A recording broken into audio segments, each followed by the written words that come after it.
பிரியமானவர்களே, இந்த நாளில் உங்களை சந்திக்க நான் மிகுந்த மகிழ்ச்சி அடைகிறேன். இந்த நாளிலே கர்த்தர் நமக்கு கொடுக்கிற வாக்குத்தத்தம் சங்கீதம் 56வது சங்கீதம் 9வது வசனம். Psalms 56 verse 9.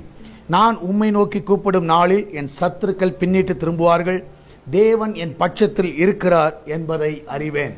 நான் விசுவாசிக்கிறேன், நீங்கள் கூப்பிடுகிற நாளிலே சத்துருக்கள் பின்னிட்டு திரும்புவார்கள்.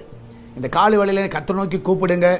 சத்துருக்கள், உங்களை பின்தொடர்கிற சத்துருக்கள், உங்களை அழிக்க நினைக்கிற சத்துருக்கள், உங்களை மேற்கொள்ள நினைக்கிற சத்துருக்கள் எல்லாரும் பின்னிட்டு திரும்புவார்கள். ஏனென்றால் கர்த்தர் உங்க பட்சத்தில் இருக்கிறார். அதை அவர்களும் பார்ப்பார்கள், நீங்களும் அறிந்து கொள்வீர்கள். கர்த்தர் உங்க கூட இருக்கிறார். நான் விசுவாசிக்கிறேன், நீதிமானுக்கு கர்த்தர் துணையாக இருக்கிறார். இந்த காலை வேளையில கர்த்தர் உங்களுக்கு துணையாக இருக்கிறதுனால, உங்க பட்சத்தில் இருக்கிறதுனால நீங்க கர்த்தரை நன்றியோடு துதியுங்கள். நம்ம எல்லாரும் ஜெபிக்கலாமா? நன்றி ஆண்டவரே, இந்த அருமையானது வேலைக்காய் சோத்திரிக்கிறோம். நீர் எங்கள் பட்சத்தில் இருப்பதற்காய் நன்றி, எங்கள் துணையாய் இருப்பதற்காய் நன்றி அப்பா. இந்த நாளிலும் ஆண்டவரே, சத்துருக்கள் பின்னிட்டு திரும்பும்படியாய் செய்தீரே. எங்களுக்கு விரோதமாய் சான்றகத்த ஊழியத்திலும், வேலை ஸ்தலத்திலும், குடும்ப வாழ்க்கையிலும், தனிப்பட்ட வாழ்க்கையிலும் அநேக சத்துருக்கள் இருக்கலாம். ஆனால் இந்த நாளிலே எல்லா சத்துருக்கள் ஆண்டவரே, உம்மை நோக்கி நாங்கள் கூப்பிடுகிற வழியிலே திரும்பும்படியாய் செய்கிறீரப்பா. இந்த நாளிலே எல்லாருக்கும் திருப்புவதற்காய் நன்றி. விசேஷமாய் இந்த நாளிலே தேவனுடைய கரம் எங்க கூட இருக்கிறீர் என்பதை நாங்கள் அறிந்து கொள்ள கிருபை தந்தீரே. அதற்காக நன்றி செலுத்துங்கப்பா. வேலைக்கு செல்கிற பிள்ளைகள், வீட்டில் இருக்கிற பிள்ளைகள், படிக்கிற பிள்ளைகள் எல்லாரையும் காத்துக்கொள்ளுங்க. எல்லாவற்றுக்கும் மேலாக இந்த நாளிலும் ஆண்டவரே, அன்றைய கத்தாவை கிச்சன் பகுதி ஆசீர்வதிங்கப்பா. அதில் கத்தா ஒரு கத்தாவை தீங்கு வரக்கூடாது. அந்த பிள்ளைகளை கண்ணின் மணி போல காத்துக்கொள்ளுங்க. அப்பத்துக்கும் தண்ணீருக்கும் எண்ணெய்க்கும் மாவுக்கும் குறைவில்லாமல் நடத்துங்கப்பா.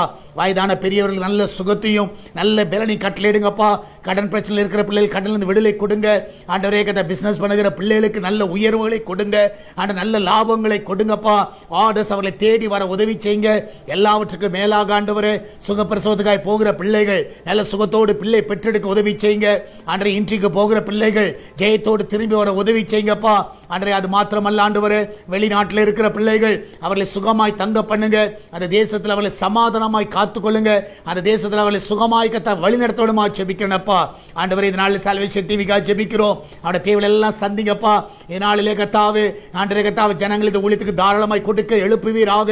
தேவைகள் எல்லாம் அற்புதமாய் சந்திப்பீராக. இதுவரைக்கும் நடத்துவது எல்லா பாதைகளுக்காய் நன்றி அப்பா. நீர் அதிசயமானவர் என்பதை நாங்கள் பார்க்கணும், அற்புதமானவர் என்பதை நாங்கள் பார்க்கணும் ஆண்டவரே. அதனுடைய தேவைகள் எல்லாம் சந்தித்து ஆண்டவரே, லைசன்ஸ் தேவைகளை சந்திங்க, ஆண்டவரே சேட்டலைட் தேவைகளை சந்திங்க. ஒரு குறைவில்லாமல் நடத்துங்கப்பா. மகிமையான காரியங்களை செய்யும். இயேசுவின் நாமத்தில் ஜெபிக்கிறோம் எங்கள் அன்பின் பரலோக பிதாவே. ஆமென், ஆமென். பிரியமானவர்களே, கர்த்தர் உங்க கூட இருக்கிறார். தைரியமா இருங்க. எதை குறித்து கவலைப்படாதீங்க. கர்த்தர் பெரிய காரியங்களை செய்வார். God bless you.